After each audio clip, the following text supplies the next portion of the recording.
Stinger missile کے حوالے سے افواہیں، سازشی نظریات اور حقائق۔ کیا امریکی ساختہ میزائل افغانستان میں روسی فوج کی شکست کی اصل وجہ بنا؟ عبدالغفار نے اپنے 3 حملہ آور ٹیموں کو ایک دوسرے سے کچھ فاصلے پر تکون مثلث کی ترتیب میں مقرر کیا تھا۔ انہیں ٹریننگ کے دوران ایسا ہی پڑھایا گیا۔ وہ خاصی دیر سے گات لگائے انتظار میں تھے۔ کچھ ہی دیر میں انہیں ان کے صبر کا پھل اس وقت مل گیا جب انہوں نے کچھ روسی Mi-24 ہیلی کاپٹرز کو فضا میں آتے ہوئے دیکھا۔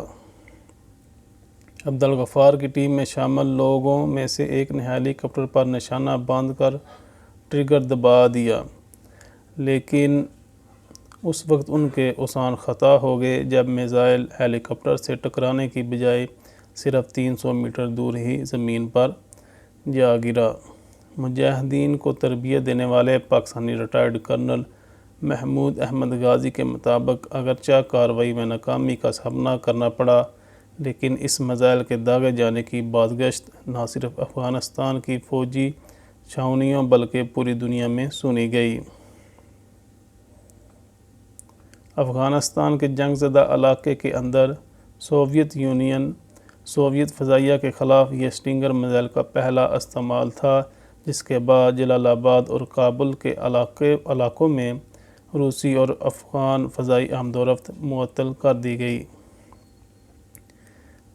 پاکستان کی خفیہ ایجنسی ISI نے سب سے پہلے جن 2 عسکری کمانڈروں کو امریکہ کے تیار کردہ اسٹنگر میزائل چلانے اور انہیں سنبھالنے کی تربیت دی تھی، ان میں ننگرہار سے عسکری کمانڈر عبدالغفار اور کابل سے تعلق رکھنے والے کماندار درویش شامل تھے۔ یہ دونوں گلبدین حکمت یار کے حزب اسلامی گروہ سے منسلک تھے۔ یہ دونوں نہ صرف روسی زبان روانی سے بولتے تھے بلکہ انہیں اردو اور پشتو پر بھی عبور تھا۔ دونوں کمانڈرز کو وفاقی دارالحکومت اسلام آباد اور جڑواں شہر راولپنڈی کو ملانے والے علاقے فیض آباد کے مقام پر واقع اوجڑی کیمپ کے اسٹنگر ٹریننگ اسکول میں ISI نے 2 ہفتے کی تربیت دینے کے بعد پہلی کارروائی کے لیے جلال آباد کے ہوائی اڈے کی طرف روانہ کیا تھا۔ ISI کے اسٹنگر ٹریننگ اسکول کے اس وقت کے سربراہ اور chief instructor retired colonel Mahmood Ahmed Ghazi تھے، جو اپنی کتاب میں لکھتے ہیں کہ یہ 25 ستمبر 1986 کا دن تھا جب عبدالغفار اپنی ٹیم کے ہمراہ جلال آباد کے ہوائی اڈے کے شمال مشرق میں کچھ فاصلے پر ٹیلہ نما چھوٹی پہاڑی کی جھاڑیوں اور چٹانوں میں منتظر چھپے بیٹھے تھے۔ اسٹنگر کاندھے پر رکھ کر زمین سے فضا میں داغے جانے والا میزائل ہے جسے بآسانی ایک سے دوسری جگہ لے جایا جا سکتا ہے۔ یہ امریکی دفاعی صنعت کی پیداوار تھا۔ افغان جنگ کے دوران اس میزائل کے استعمال سے روسی ایئر فورس کے پرخچے اڑ گئے تھے۔ اسٹنگر کی آمد سے پہلے مجاہدین کی عسکری میدان میں کارروائیوں کا بہت ہی تھوڑا اثر پڑ رہا تھا۔ ماہرین کا کہنا ہے کہ افغانستان میں روسی فوج کی شکست کی بنیادی وجہ اسٹنگر میزائل تھے۔ ریٹائرڈ کرنل محمود احمد غازی، جو افغان مجاہدین کے لیے قائم ہونے والے اسٹنگر ٹریننگ اسکول کے سربراہ تھے، پاکستان آرمی کی ایئر ڈیفنس ریجمنٹ کے افسر تھے، جنہیں ISI ٹیم کے سربراہ کے طور پر اسٹنگر کی تربیت حاصل کرنے کے لیے واشنگٹن DC بھی بھجوایا گیا تھا۔ انہیں امریکہ بھجوانے کا بنیادی مقصد افغانستان میں لڑنے والے افغان مجاہدین کی ٹیموں کو اسٹنگر کی تربیت دینا اور اسے چلانے کے ہنر میں طاق کرنا تھا، تاکہ اسٹنگر میزائلوں کی مدد سے روسی فضائیہ کی قوت کو مفلوج کر دیا جائے۔ افغانستان میں روسی فضائی قوت کے خلاف اسٹنگر انتہائی تیر با ہدف اور کارگر ثابت ہوئے۔ اسٹرنگر میزائلوں کے آنے کے بعد روسیوں نے اپنے لڑاکا طیاروں کو افغانستان میں زمینی حملوں کے لیے استعمال کرنا شروع کر دیا۔ اسٹرنگر آنے سے قبل روسی اور افغان فوج کو افغانستان میں جنگ کے دوران کسی حریف فضائیہ سے مقابلہ درپیش نہیں تھا، لہٰذا زیادہ تر روسی ہیلی کاپٹر دیہی علاقوں میں افغان مجاہدین کے مراکز پر زمینی حملوں کے لیے استعمال ہوتے تھے۔ ریٹائرڈ کرنل محمود احمد غازی اپنی تصنیف کردہ کتاب افغان وار اینڈ اسٹرنگر ساگا میں لکھتے ہیں کہ 1986 میں 36 لانچر اور 154 اسٹرنگر میزائل افغانستان بھجوائے گئے تھے۔ ان میں سے 37 اسٹرنگر چلائے گئے، جن میں سے 26 روسی جہاز مار گرائے گئے تھے۔ 37 انہوں نے چلائے، جن میں سے 26 روسی جہازوں کو مار گرایا۔ 1989 تک افغان جنگ میں اسٹرنگر کے ہدف کو نشانہ بنانے کی شرح میں بتدریج اضافہ ہوتا گیا، جب آخرکار روسی افغانستان سے واپس چلے گئے۔ سن 1993 تک ISI اسٹرنگر اسکول فعال رہا اور اس عرصے کے دوران یہ پاکستانی سیاسی قیادت کی توجہ کا مرکز رہا، جس کی شہادت اس زمانے کے یک بعد دیگرے اقتدار میں آنے والے دونوں وزرائے اعظم یعنی محمد خان جنیجو اور پھر بینظیر بھٹو کے اس اسکول کے دوروں سے ملتی ہے۔ ریٹائرڈ کرنل غازی اپنی کتاب میں لکھتے ہیں کہ امریکہ کے ممتاز سیاستدان اور CIA کے حکام اس اسکول کا اکثر دورہ کیا کرتے تھے۔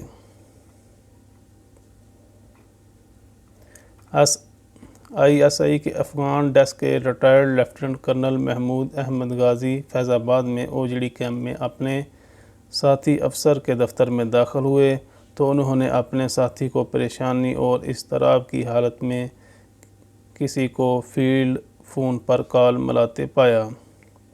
یہ 10 اپریل 1988 کی صبح یعنی 1988 کی صبح 9:30 بجے کا وقت تھا۔ اوجڑی کیمپ پاکستان کی طاقتور انٹیلیجنس سروس ISI کا الگ تھلگ اور سنسان سا مقامی دفتر اور انٹیلیجنس کے افغان ڈیسک کا فیلڈ آفس تھا، جبکہ اس کے وسیع و عریض احاطے یعنی کمپاؤنڈ کے اندر گولہ بارود کے ذخیرہ کی جگہ بھی واقع تھی۔ لیفٹیننٹ کرنل محمود احمد غازی نے بعد ازاں اپنی تحریر کردہ یادداشتوں میں بیان کیا ہے کہ فیلڈ فون استعمال کرنے والا افسر پریشان دکھائی دے رہا تھا، کیونکہ بارود خانے سے اسے کوئی جواب نہیں مل رہا تھا۔ بارود خانے سے کوئی جواب نہ آنے کا مطلب تھا کہ کوئی بہت بڑی گڑبڑ ہے۔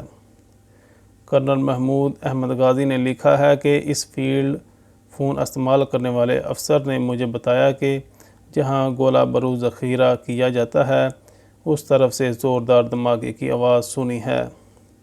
اسی اثناء میں میجر دوڑتے ہوئے دفتر میں داخل ہوئے اور کہا کہ بارود خانے میں دھماکہ ہو گیا ہے۔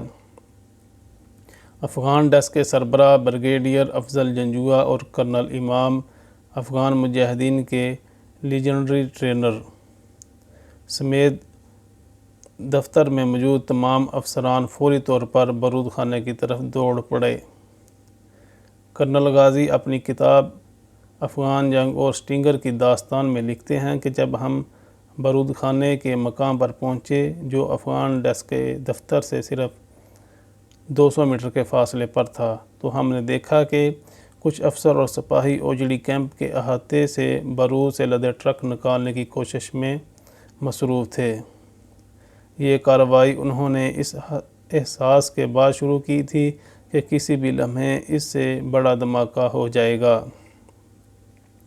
ریٹائرڈ لیفٹیننٹ کرنل غازی نے لکھا ہے کہ گیٹ پر پہنچنے پر ان ٹرکوں کے ڈرائیور اس وقت خوفزدہ ہو گئے جب انہوں نے گیٹ بند پایا۔ جیسے ہی گیٹ پر تعینات محافظوں کو پتہ چلا کہ کچھ گڑبڑ ہے تو انہوں نے متعین طریقہ کار یعنی SOPs کے مطابق تمام گیٹ بند کر دیے تھے۔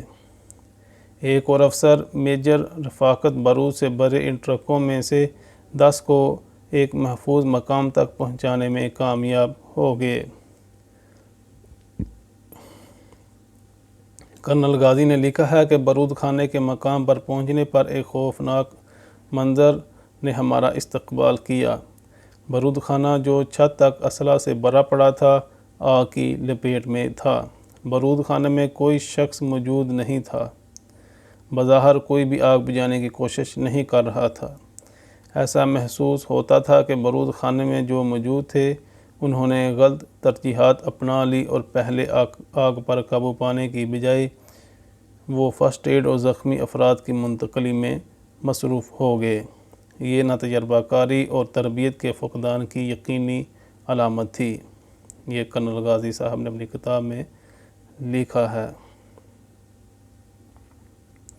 انہوں نے لکھا، ہم سب کو احساس ہو گیا تھا کہ بڑا دھماکہ ہونے میں بس چند ہی لمحے باقی ہیں، جو بس ہونے والا ہی ہے۔ کرنل امام نے فوری خطرے کو محسوس کیا۔ مجھے ان کے الفاظ یاد ہیں کہ بہت دیر ہو گئی، اب کچھ نہیں ہو سکتا۔ وہ تحریر کرتے ہیں کہ ابھی ہم بمشکل جگہ خالی کرو ہی چلا پائے تھے کہ بڑا دھماکہ ہو گیا۔ یہ خوفناک دھماکہ جس وقت ہوا، وہاں موجود کسی ISI افسر کی طرف سے ایسی اطلاعات کا سامنا آنا شاذ و نادر ہی ہوتا ہے۔ 33 سال قبل راولپنڈی اور اسلام آباد کے سنگم پر قائم ISI کے فیلڈ آفس میں سے ایک اوجڑی کیمپ میں ہونے والے اس دھماکے کی خوفناک یاد عوام کے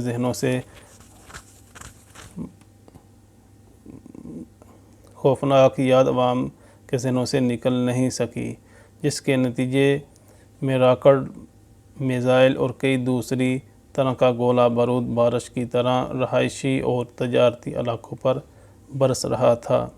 افغان جنگ عروج پر تھی اور پاکستانی ISI امریکی CIA کی معاونت سے افغان باغیوں کو اسلحہ، گولہ بارود، تربیت اور سرمایہ فراہم کر رہی تھی۔ ISI اسلام آباد اور راولپنڈی کے جڑواں شہروں کو ملانے والے مقام پر موجود اوجڑی کیمپ کو بارود خانے اور اسلحے کے ذخیرے کے طور پر استعمال میں لا رہی تھی۔ لیفٹیننٹ کرنل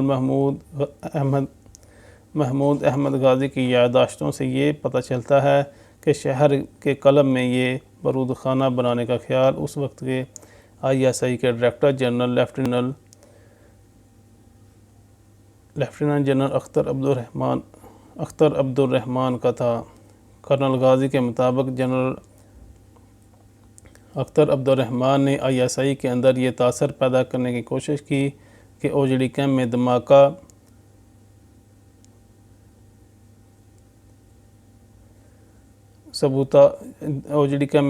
سبوتاژ کی کارروائی تھی، تاکہ وہ خود پر ہونے والی اس تنقید کا رخ موڑ سکیں، جو اس نقطے پر ہی ہو رہی تھی کہ شہروں کے بیچوں بیچ